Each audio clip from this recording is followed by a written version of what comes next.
I'm Dr. Kate Altizer, and I teach piano at Colby College in Waterville, Maine. I'm also a musicologist, and I've prepared a 2-part video for the DuPage Symphony Orchestra on the life and work of composer, educator, and conductor Leonard Bernstein. This is part 2. You can hear Bernstein's symphonic dances from West Side Story on the May 18th Modern and Melodious concert of the DuPage Symphony Orchestra. Bernstein was also an educator of adults and children alike. He wrote many popular books on music appreciation, and from the early 1950s to the 1970s, he capitalized on the new medium of television to speak to people about classical music in their own homes, directing, narrating, and starring in multiple televised broadcasts, perhaps most famously the 53 one-hour episodes of the Young People's Concerts, which aired between 1958 and 1972. Many professional musicians, including conductor Marin Alsop, credit these programs as part of their professional origin stories. And non-musicians also credit the programs with a lifelong love of classical music. While the program targeted children aged 8 to 13, and children above the age of 6 made up the audience, producer Roger Englander reported that, quote, "Our fan mail came more from adults than kids." And in 1964, CBS reported that a whopping 83% of the home audience was comprised of adults.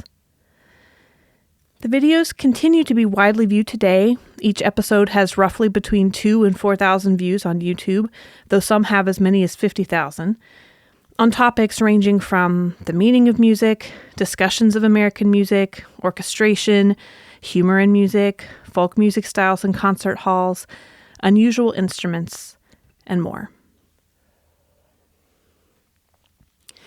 While Bernstein once said he believed all of his compositions were in some way theatrical, as a composer, he wrote numerous works for both the concert hall and musical theater.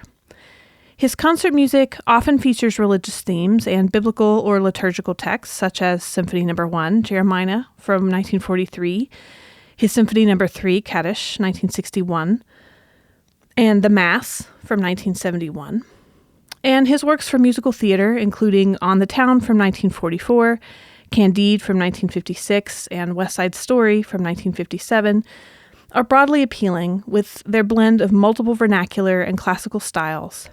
They often feature a close interaction among plot, stage action, and music. His compositions were often lyrical and accessible, with strong influences both from the U.S., in particular jazz and the blues, and European composers in his use of traditional genres. While accessible to the ear, his melodies were often filled with unusual intervals and rhythms.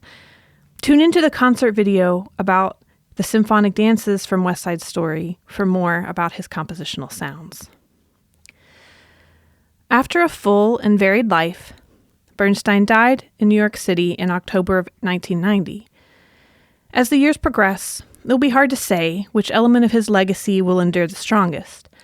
While composers often get more historical recognition than other perhaps more ephemeral types of musical activities, such as teaching or performing or conducting, Bernstein was unique in his ability to educate with new technology, as with his Young People's Concerts, as well as to capture international status as a conductor in the spotlight from youth to the end of his career.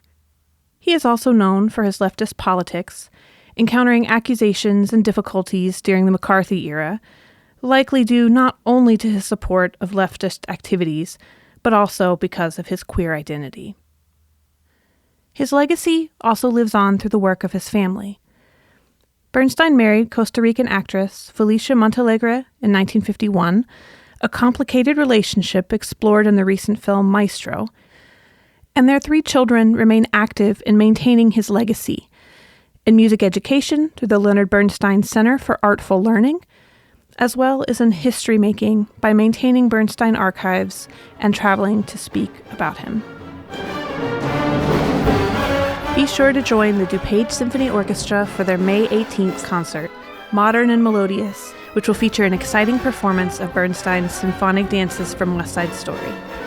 You can also check out my 2-part video on West Side Story, as well as a listening guide for the suite on the orchestra's website.